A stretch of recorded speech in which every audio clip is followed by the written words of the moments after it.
ഗോതമ്പ് പൊടി വെച്ചിട്ട് വളരെ എളുപ്പത്തിൽ ഉണ്ടാക്കിയെടുക്കാൻ പറ്റിയുള്ള നല്ലൊരു കേക്കാണ് ഇന്ന് ഞാൻ നിങ്ങളുമായിട്ട് ഷെയർ ചെയ്യണത്. സാധാരണ നമ്മൾ കേക്കൊക്കെ ഉണ്ടാക്കിയെടുക്കാനായിട്ട് മൈദ, പഞ്ചസാര, മുട്ട അതൊക്കെ വേണമല്ലോ. ഇത് അതൊന്നും ചേർക്കാണ്ട് ഉണ്ടാക്കിയെടുത്തിട്ടുള്ളൊരു കേക്കാണ് കേട്ടോ. അപ്പോൾ എല്ലാവർക്കും നമ്മുടെ പുതിയ വീഡിയോയിലേക്ക് വീണ്ടും സ്വാഗതം. അപ്പോൾ ഇത് എങ്ങനെയാണ് തയ്യാറാക്കിയിട്ട് എടുക്കാമെന്ന് നമുക്ക് നോക്കാം. അപ്പോൾ ഈ ഒരു കേക്ക് ഉണ്ടാക്കിയെടുക്കാനായിട്ടൊരു ക്ലീൻ ആയിട്ടുള്ളൊരു പാത്രം എടുക്കാം കേട്ടോ. അതിലേക്ക് 1 കപ്പ് ഗോതമ്പ് പൊടിയാണ് ഇട്ട് കൊടുക്കേണ്ടത്. ഞാനിവിടെ ആശീർവാദിൻ്റെ പൊടിയാണ് എടുത്തിട്ടുള്ളത്. ഇതിലേക്ക് 1/2 ടീസ്പൂൺ ബേക്കിംഗ് പൗഡറാണ് ചേർക്കുന്നത്. പിന്നെ 1/4 ടീസ്പൂൺ ബേക്കിംഗ് സോഡ ചേർത്ത് കൊടുക്കുക. ഇനി ഒരു നുള്ളു ഉപ്പും കൂടെ ചേർക്കാം കേട്ടോ. എന്നിട്ട് എല്ലാം കൂടെ നന്നായിട്ടൊന്ന് മിക്സ് ചെയ്തിട്ട് എടുക്കുക. നിങ്ങൾക്കിത് വേണമെങ്കിൽ ഒന്ന് അരിച്ചു കൂടെ എടുക്കാം കേട്ടോ. 1-2 പ്രാവശ്യം നന്നായിട്ടൊന്ന് അരിച്ചു കൂടെ എടുക്കുക. ഞാനിവിടെ അരിക്കണില്ല, ഇതുപോലെ ഒന്ന് മിക്സ് ചെയ്തിട്ടാണ് കേട്ടോ എടുക്കുന്നത്. അപ്പോൾ എല്ലാം കൂടെ നന്നായിട്ട് ഒന്ന് മിക്സ് ചെയ്ത് കൊടുത്തതിന് ശേഷം ഇതൊന്ന് മാറ്റി വയ്ക്കുക. ഇതുപോലെ ആക്കി എടുത്തതിന് ശേഷം പിന്നെ നമുക്ക് ഈ ഒരു കേക്കിന് വേണ്ടിയിട്ടുള്ള ശർക്കരപ്പാനി റെഡി ആക്കിയിട്ട് എടുക്കാം. ഇവിടെ 150 ഗ്രാം അളവിലാണ് കേട്ടോ ശർക്കര എടുക്കുന്നത്. ഇതിൻ്റെ അളവ് നിങ്ങൾക്ക് കൂടുതലായിട്ടോ കുറവായിട്ടൊക്കെ എടുക്കാം കേട്ടോ. ഇത് അത്യാവശ്യം നല്ല മധുരമൊക്കെ ഉണ്ട് കേട്ടോ. ഇതിലേക്ക് 1/2 കപ്പ് വെള്ളമാണ് ഒഴിച്ച് കൊടുക്കുന്നത്. വെള്ളം ഒഴിച്ച് കൊടുത്തതിന് ശേഷം പിന്നെ ഇതൊന്ന് അരിച്ചെടുക്കാം കേട്ടോ. ഒന്ന് ഉരുക്കിയെടുക്കുക. നന്നായിട്ട് ഉരുക്കിയെടുത്തതിന് ശേഷം പിന്നെ നമുക്കിതൊന്ന് അരിച്ചു കൂടെ എടുക്കാം. അപ്പോൾ ഇതിൽ എല്ലാ അഴുക്കൊക്കെ ഉണ്ടെങ്കിൽ അതൊക്കെ ഒന്ന് പോയി കിട്ടാനായിട്ടാണ് കേട്ടോ. അപ്പോൾ ഒരു അരിപ്പ് വെച്ചിട്ട് അരിച്ചതിന് ശേഷം ഇതും കൂടെ ഒന്ന് മാറ്റി വയ്ക്കുക.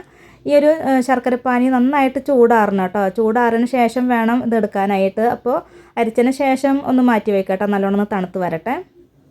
അപ്പോൾ ശർക്കരപ്പാനി നല്ലോണം തന്നെ ചൂടാറി കിട്ടിയിട്ടുണ്ട് കേട്ടോ. നന്നായിട്ട് ചൂടാറണം കേട്ടോ. ചൂടുള്ള ശർക്കരപ്പാനി ഒന്നും ഇതിലേക്ക് ഒഴിച്ച് കൊടുക്കരുത്. നല്ലോണം തണുത്തതിന് ശേഷം വേണം ഇതിലേക്ക് ഒഴിച്ച് കൊടുക്കാനായിട്ട്. എന്നിട്ട് എല്ലാം കൂടെ ഒന്ന് മിക്സ് ചെയ്തിട്ട് എടുക്കാം കേട്ടോ. അപ്പോൾ ഞാൻ കുറച്ച് ശർക്കരപ്പാനി ഒഴിച്ച് കൊടുത്തിട്ടുണ്ട്. എന്നിട്ട് ഇതുപോലെ ഒന്ന് ഇളക്കി കൊടുത്തതിന് ശേഷം ബാക്കിയുള്ള ശർക്കരപ്പാനിയും കൂടെ ഒഴിച്ച് കൊടുത്തിട്ട് എല്ലാം കൂടെ ഒന്ന് മിക്സ് ചെയ്തിട്ട് എടുക്കാം.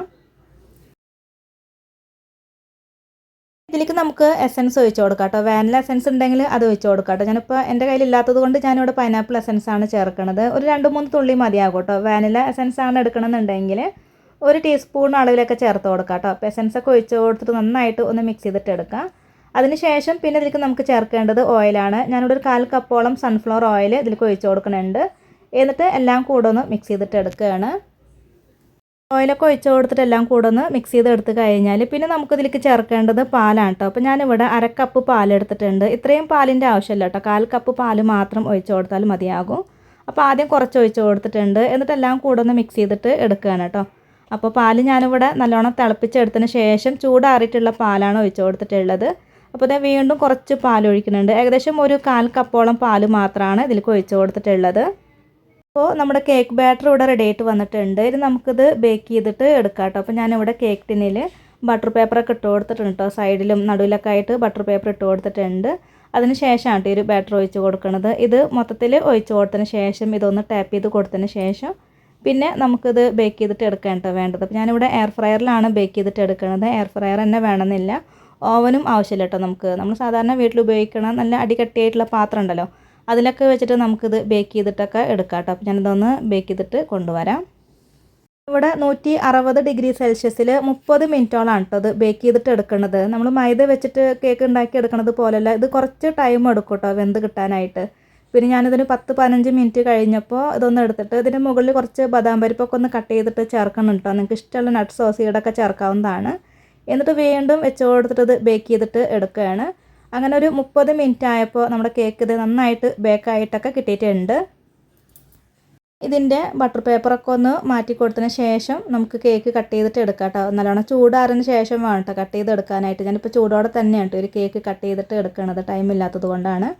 അപ്പോൾ ഇത്രയേ ഉള്ളൂ. നല്ല ടേസ്റ്റി ആയിട്ടുള്ള നല്ല സോഫ്റ്റ് ആയിട്ടുള്ള കേക്ക് ഇവിടെ റെഡി ആയിട്ട് വന്നിട്ടുണ്ട്.